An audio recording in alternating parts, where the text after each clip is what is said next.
Okay, back for part two of how I use NoodleTools in my classroom with my students. At the end of the first section, I had asked NoodleTools to generate a citation, and so here you can see the properly MLA formatted citation for this one particular source. And there are two authors for this source. The first one is listed last name, comma, first name, comma, and then the second author, the name is spelled out just in normal order. One of those things that we used to have to memorize, and NoodleTools just does it straight there for the students. You'll see over here is a web link, and the student is able to use that live link to reaccess the source whenever they need to. And then I'll show you later when they share their bibliography with me, then I'm able to click on that web link and take a look at the source that they've chosen, as long as, of course, as it is an internet source. Now, I did ask this to generate a citation a little too quickly. I wanted to add an annotation, so I'm now going back and editing. I encourage the students, in fact, I went from encouraging to requiring the students to add annotations to any source, and generally they're very simple. I'm not asking them to do anything huge and in-depth, just a few questions or comments that will help them know why it is they chose this source, what this source is good for. So in this case, I've also encouraged them to do at least a few spaces here. You'll see why in a moment. I'm going to put that this is 3 pages. I've briefly skimmed it. Quotes from moms, pageant organizers, and psychologists. All right, so that gives me just a few things to help me remember what it's about. Update citation, and then you'll see in the now there's a space here. If I hadn't have done that, then it would have been right up here. Visually for me, it's just a little easier when the kids do that. Okay, let's take a look at one of the really nice options though. If they've got, let's say they've got multiple citations that have been annotated, but then it's time for them to go ahead and export the bibliography. Well, they don't want all those annotations in there. Under the print export, they have formatting options, and it actually gives them several. They can choose what the title of the list is going to be. They're given options, or they can go ahead and put in a custom title. They can give a page header. They can decide whether things will be underlined or italicized. And then the annotation can follow on the same line as the MLA citation, or it can go on another line. I skip this one altogether because I like to force several spaces, but here is the important part. Include citations and annotations. Well, that's nice when they're in the process of working, but when it's time to export or print, prepare the works cited or bibliography for the final paper, then they want to hit print citations only. And so then when they export it as an RTF, it'll pop up and that annotation won't be there. Okay, here it is. Let me show you the difference if it actually does both. Okay. Maybe my computer is asleep right now. Huh. Oh, it's just, okay, I see.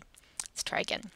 So if we go back and say print citations and annotations, then export as RTF, and what we're going to get is, here it is. Okay, so here's the two different options.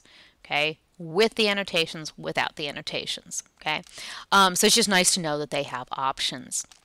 All right, let's take a look at a project done by a student. Now here, this is a portion of NoodleTools that the students won't have, of course. This is my teacher account.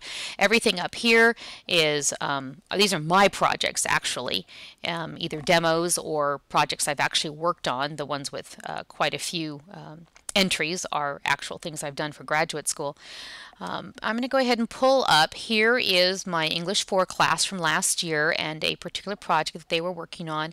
And let me pull so that you can see the kind of information that I'm able to access for this particular student.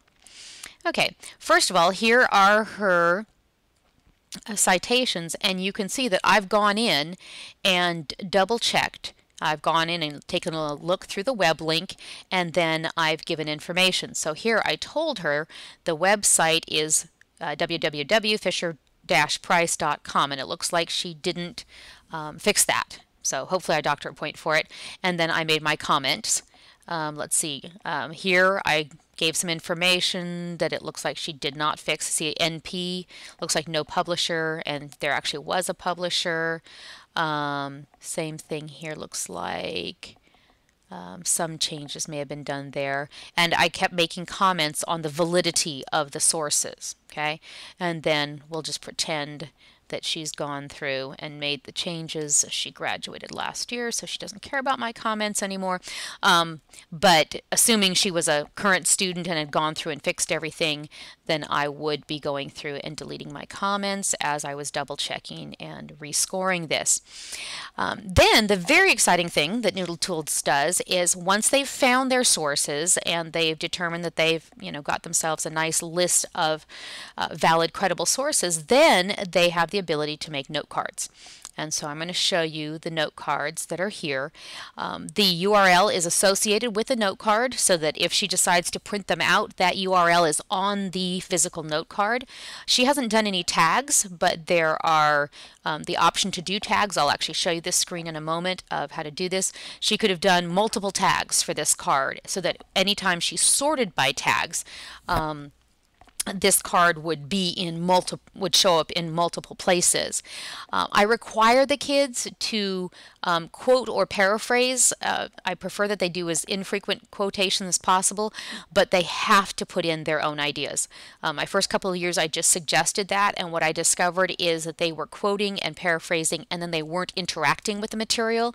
So I require that they fill in the my ideas space with comments or questions or thoughts or just anything that gives some evidence that they are processing the information that they've read and something that's going to give them a springboard to actually writing the paper rather than just accidentally or even purposefully just lifting quotations and writing something that's a patchwork. So you can see these are the note cards that she took, for this particular source. And again, as the teacher, I can go through and double check these and I can look and say, yes, you've got some significant notes here, or no. Of course, early on in the teaching process, I might have them just take a handful of note cards and then stop the process so that I can have a chance to double check and make sure that what they're doing is within the realm of something that's going to be useful. And it's amazing. I find so many students who absolutely have no idea how to take notes and no idea how to paraphrase. All right, so let me show you how the note cards get made, and then that will pretty much be it for this segment, because I am running out of time again. Okay, so here's my one source. I'm going to click New for Note Card, and so maybe I'm going to title this one Pros and Cons. I don't have any piles yet. Piles, there actually is another screen I won't show you that's like a tabletop where they can actually sit and rearrange their note cards into piles and stacks. The URL will be provided by NoodleTools. Pages, there are no page numbers. Tags, I might put in here body, image, issues, model, mothers, self-esteem issues, college fund, and these are just things that I remember in glancing through the article on baby beauty pageants that I remember seeing. And of course, once the project gets underway, then all of these will be existing tags that can be added to future note cards. And then NoodleTools provides the space and some instructions on how to do a direct quotation, which I tell the kids they want to cut and paste, a paraphrase, which of course should not involve cutting and pasting, and then the My Ideas section, which is to me the most important part because they're interpreting, evaluating, reflecting, asking questions, giving themselves ideas of what to do next and how it is they're going to use this source, whether it's a quote or a concept, how are they going to use this source when it comes to actually writing the paper. So there's a whole lot of other things that you can do with NoodleTools. I barely scratched the surface, but those are the ways that I use it with my students. Let me just real quickly give you the view of the different types of citations. You can see it's really extensive. And the nice thing is once they choose something, they are interviewed and asked questions. So even if what they choose wasn't quite right, NoodleTools will fix it for them. If I had chosen magazine for that Good Morning America website, it would have changed it for me once it found out that it was in fact an online source.